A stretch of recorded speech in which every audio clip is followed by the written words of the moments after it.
Hello and welcome to the Dreaming Show. I'm Gabby Company in Melbourne, Australia. Today, my guest is the fantastic Kirsty Wilkinson from Asia Market Makers. Welcome, Kirsty. Thank you, Gabby. Thank you for having me on your show. Thank you very much. It's a pleasure to have you. Today, the topic is how do you overcome challenges? What happens in life? Sometimes we can face different challenges. It could be money, it could be work, it could be health. Today, Kirsty is going to share some issues that she's facing in her life. What's happening, Kirsty? I have a number of health issues as a result of two car accidents I was in about 11 and 12 years ago. And during my recovery, I was also diagnosed with a genetic connective tissue disorder called hypermobile Ehlers-Danlos syndrome. So it's quite challenging. I suffer from chronic pain, chronic fatigue, and I often have to go to appointments, and it's a challenge managing that as well as having a business. How is possible to look calm and relaxed and beautiful, how you are now facing these kind of challenges? What are the strategies behind? I guess in the beginning I was very angry after my accidents and why me, but one of the things that I've done a lot of is working on my mindset and how I can mentally cope with something that is ongoing. So one of the things that really helped me is a course I did, mindfulness meditation for chronic pain, and that really helped me a lot, not just with my chronic pain but with my anxiety and depression as well. So that's been one of the things that has helped me a lot. Every night I do that, and if I wake up at night in pain, it's the first thing that I go to help me become not so stressed and trying to calm down. Also, listening to podcasts has helped. Listening to various music. What that type I like. of podcast? So I like Jim Fortin, and there's a huge range. I like listening to some of the entrepreneur podcasts, but generally I like listening to voices that are not hard to understand and that are not overbearing, especially when you're trying to sleep if you're in a lot of pain and trying to get back to sleep. The other things that I've used, exercise is really important. I do clinical Pilates once a week and have a home program that I do. So exercise is also a really important part. Previously I've done a lot of sport and exercise, so for me that's important. So I guess there's some of the things, but also being able to manage your condition yourself. Don't act like a victim. It's important that we take responsibility for our own treatment, our own management. It's also important to have a good team around you. So having treaters that are going to support you through this. Don't blame treaters for what's happened to you. You've got to take responsibility and realise that, okay, it's not ideal situation, but you've just got to do what you can and find solutions to challenges you might come across. For me, also medication plays a role.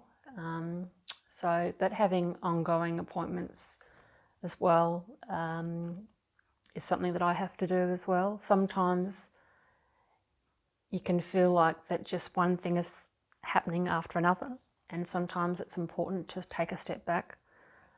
Recently I've had problems with both hips as well as my left knee, and this morning I found out I've also got a problem with my rotator cuff in my right shoulder. So it's sometimes hard to take all of that information in. It's really important to take a step back and just take a step at a time. You can't control what's happening. You've just got to do what you can.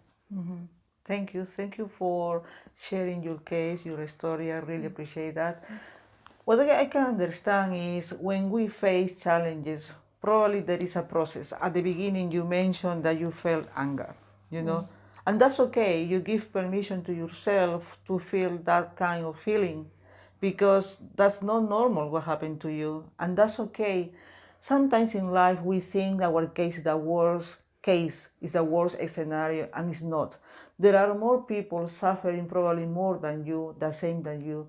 So what else can you say or to the audience that they can be aware that they can still have hope to overcoming different challenges in life?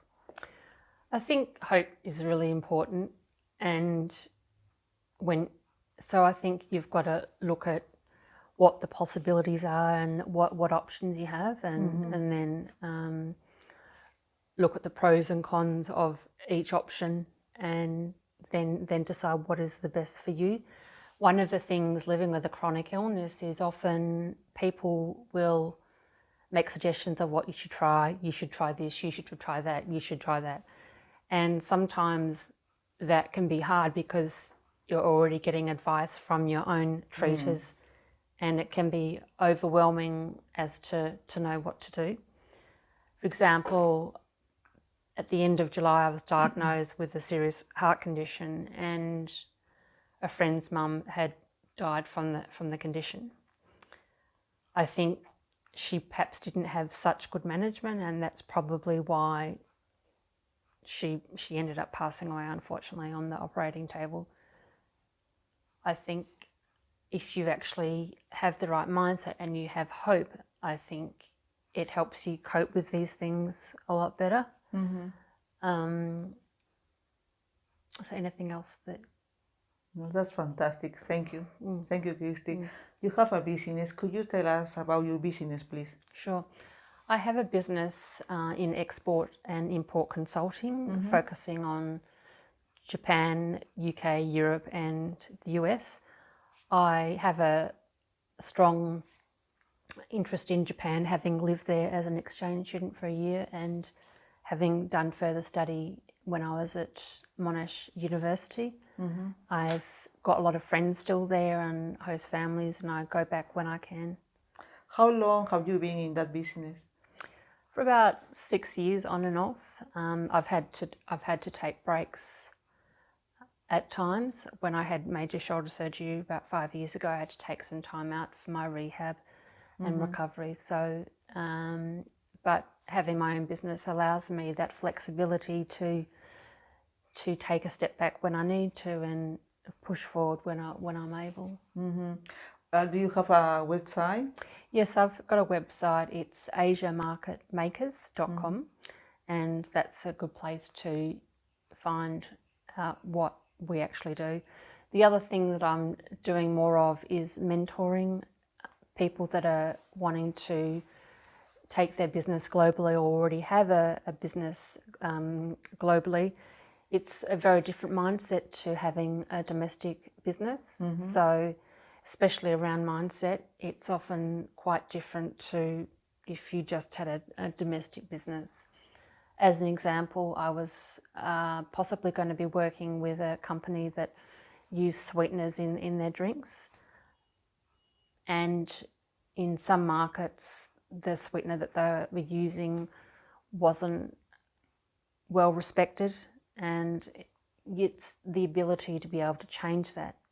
And you have to have the right mindset to be able to do that. And to be able to change things like labels could be including the colours of labels in some countries. Some colours of may not be appropriate. So sometimes it's about changing the labels, changing the colours, the fonts, etc. So you've got to be willing to do that. So I'm starting to work with a gentleman who's got his own video marketing business. Currently he's just focusing on Australia and Japan, but he's wanting to take it to the next level, take it more globally, and I think he'll get more visibility, and also he'll have a broader range of clients. Some of the other people I'm working with include teaching Japanese culture, and also teach them how to do business in Japan. Amazing. You are doing different things, really amazing. So it's quite different, and I have lots of interest from all around the world. So it's about working with the clients that you think you can help them most. Talking about culture, I remember the white color, for example, in some cultures, it means death. Is Japanese or what culture? Do you have any idea the white color? The white color for some cultures, it means dead, being dead. I don't remember Chinese or Japanese. Yeah, it's so important to know about different cultures when we work international. Congratulations, Kirsty. Would you like to add anything before we finish the interview? I guess the main thing is when you're dealing with challenges in your life, I think mindset plays a huge role, and mindfulness meditation can play a huge role in helping you manage your stress. Thank you. I really appreciate all your information. Thank you very much. It was Gabby Company in Melbourne, Australia. See you next time, and thank you again, Kirsty. Bye-bye. Thank you, Gabby.